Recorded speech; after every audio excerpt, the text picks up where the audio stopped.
Dalam rangka Disnatalis keempat Universitas Bali Dwipa, Program Studi Teknologi Pangan Universitas Bali Dwipa melaksanakan webinar dengan topik kuliner sehat Nusantara berbasis pangan lokal. Webinar menghadirkan keynote speaker yakni Rektor Universitas Bali Dwipa Dr. Ketut Suryasih bersama 3 narasumber. Mereka yakni Guru Besar Fakultas Teknologi Pertanian Universitas Udayana Profesor Nyoman Sucipta dan Profesor Made Sugita serta mantan Menteri Pertanian Dr. Anton Apriantono. Menurut Ketua Yayasan Pendidikan Usada Teknik Bali yang menaungi Universitas Bali Dwipa Dr. Wayan Atnyana mengungkapkan pangan merupakan sumber kehidupan, sumber perekonomian untuk kesejahteraan. Dengan mengangkat kuliner Nusantara berbasis pangan lokal, tentu akan berdampak luas bagi kita semua. Sehingga semua bisa sehat dan bisa menikmati makanan lokal. Pangan itu menjadi salah satu sumber kehidupan bagi kita semua dan sekaligus sumber perekonomian untuk meningkatkan kesejahteraan bagi kita semua. Sehingga jika kita bisa mengangkat kuliner Nusantara dengan berbasis pada pangan lokal, nah ini akan berdampak luas tentunya bagi kita semua, masyarakat Indonesia.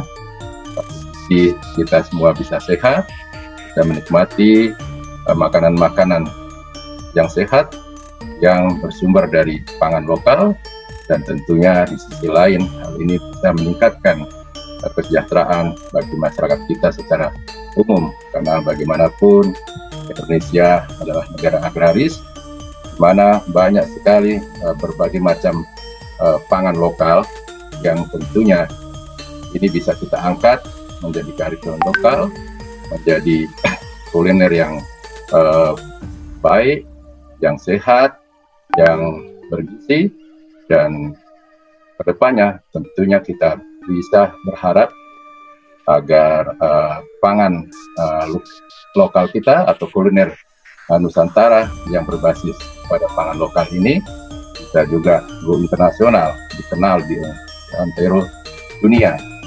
Nah, dari Pulau Dewata, dari Universitas Bali Dwipa, nah, mudah-mudahan harapan kami tentunya ini bisa menggugah kita semua untuk terus mengkampanyekan bagaimana pemanfaatan pangan lokal, ya, pangan lokal khas Indonesia sebagai kuliner sehat Nusantara yang tidak hanya bisa kita nikmati oleh masyarakat Indonesia, tetapi juga bisa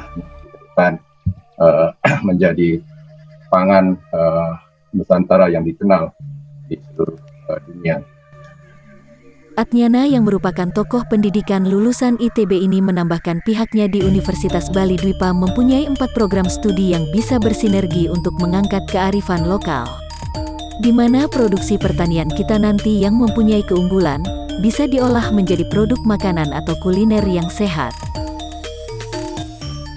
Sesungguhnya dari sejak awal pendirian Universitas Bali Dwipa dengan 10 program studi, nah itu sudah kami pikirkan bersama-sama dengan bimbingan Prof. Sucipta, program-program studi yang bisa mengangkat kearifan lokal kita, khususnya juga mengenai pangan lokal kita, sehingga kita ada 4 program studi yang sebenarnya bisa bersinergi. Bagaimana supaya nanti produk-produk pertanian kita yang memang sebenarnya kita mempunyai keunggulan karena memang kita adalah negara agraris, masyarakat agraris yang tentunya untuk masalah bertani itu sudah menjadi hal yang biasa dan menjadi bagian hidupnya.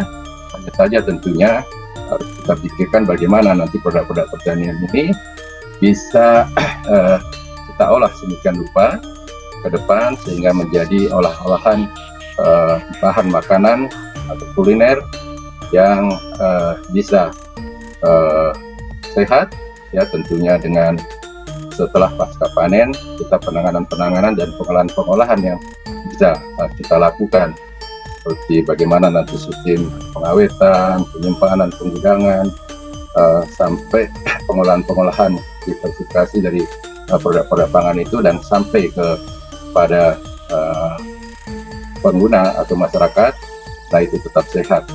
Sehingga sangat tepat kalau kita di Bali Dwipa itu kita buka program studi teknologi pangan, kemudian juga kita ada program gizi, yang bagaimanapun juga nanti akan bersinergi tentunya dengan program teknologi pangan ini, bagaimana supaya kuliner sehat Nusantara berbasis pada pangan lokal ini juga tetap sehat kandungan gizinya yang seimbang. Kemudian ada farmasi. Nah, ini juga kita ketahui bahwa produk pertanian itu tidak hanya saja untuk konsumsi makanan, tetapi bisa kita olah untuk bidang yang lain, yaitu seperti kosmetik dan pengobatan. Nah, sehingga memang farmasi di Universitas DIPA itu kita kembangkan tidak hanya farmasi klinis, tetapi juga kita kembangkan kompetensi-kompetensi yang lain seperti farmako kosmetika. Jadi bagaimana nanti bahan-bahan lokal yang ada itu juga kita kembangkan menjadi produk-produk kosmetik yang nanti juga itu tentunya kearifan lokal Indonesia yang bisa nanti juga kita harapkan bisa mendunia. Samping itu juga kita ada prodi teknik biomedik. Nah, ini juga nanti bisa saling bersinergi, dan tentunya produk-produk itu semua juga harus kita coba bisa sampaikan edukasi ke masyarakat dan kita sosialisasikan, sehingga kita juga ada program sistem informasi, ada program digital public relation atau humas yang nanti tugas untuk bagaimana bisa memplikasi produk-produk lokal, pangan-pangan lokal yang dikembangkan oleh UMKM dan masyarakat juga bisa segera terpublish ke segala arah penjuru dunia. Demikian juga untuk akuntansinya, juga untuk bahasa Inggrisnya, nah itu kita ada. Nah, semuanya sebenarnya bisa bersinergi untuk kita bagaimana membantu masyarakat, khususnya masyarakat pertanian, supaya nanti produk-produknya bisa berkembang lebih baik, dan salah satunya tentunya menjadi kuliner sehat Nusantara berbasis pada pangan lokal. Nah, mudah-mudahan harapan kami apa yang menjadi tujuan dari Yayasan Pendidikan Wisata Teknik Bali sebagai badan penyelenggara Universitas DIPA ini bisa tercapai jika nanti memang dirasakan oleh masyarakat keberadaan kami, karena memang kami hadir untuk mengabdi kepada masyarakat, bangsa, dan negara Indonesia. Sementara Rektor Universitas Bali Dwipa Dr. Ketut Suryasih mengatakan bahwa untuk mencapai kemandirian pangan tidak harus membuat semua daerah di Indonesia swasembada. Namun harus ada makanan pokok selain beras. Pemerintah bisa memfasilitasi dengan memberikan insentif bagi perusahaan atau industri yang bergerak di bidang pangan dengan bahan dasar produk lokal.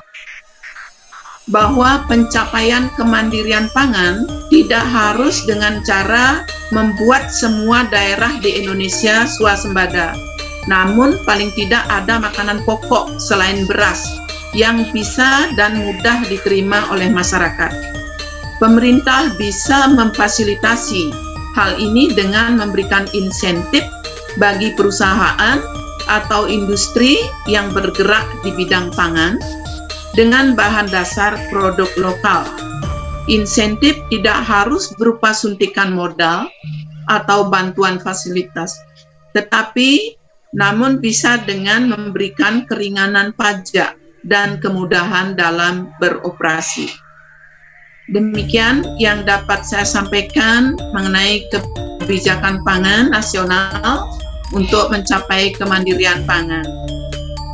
Profesor Nyoman Sucipta mengatakan, kita bisa memanfaatkan teknologi dalam memproduksi inovasi makanan fungsional yang memiliki nilai senyawa gizi dan nirgizi.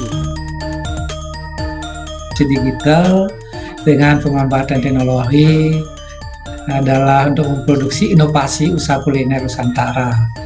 Ini adalah menggabungkan antara kecerdasan buatan dengan DNA.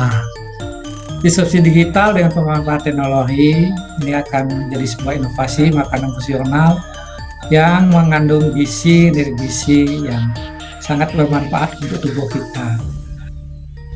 Sementara Anton Apriyantono selaku narasumber mengatakan, Indonesia kaya akan pangan lokal yang bisa dijadikan pangan unggulan sekaligus pangan lokal bisa dijadikan komoditi ekspor. Bisa berfungsi sebagai pangan khusus. Dan masakan Indonesia itu harus menjadi pangan andalan. Jadi kita jangan luar negeri main ya, masakan kita itu banyak unggulan. Kemudian itu harus dikembangkan menjadi komoditas, bukan hanya disukai dalam negeri tapi menjadi komoditas. tentu harus diteliti terus, dikembangkan lebih lanjut agar menjadi kuliner yang diminati baik di dalam negeri. Terima kasih. Sedangkan Profesor Imade Sugita mengatakan bahwa kita harus bisa mengarahkan diri kita untuk mengkonsumsi makanan dari pangan lokal unggulan tersebut, sehingga negara bisa aman dan sejahtera. Bagaimana kita harus bisa mulai mengarahkan perasaan kita mengkonsumsi dari unggulan tersebut, sehingga merubah pola makan kita dari makan lokal, makan tradisional menjadi kuliner yang bersifat fungsional, sehingga masyarakat aman, juga negara kita bisa sejahtera. Sementara itu, puncak kegiatan Dies Natalis keempat Universitas Bali Dwipa diselenggarakan di Fasini Hotel Denpasar pada tanggal 17 Juli tahun 2022. Sebelumnya digelar berbagai rangkaian kegiatan seperti kompetisi band, kompetisi film untuk anak SMA termasuk donor darah. Bali 1 mengabarkan.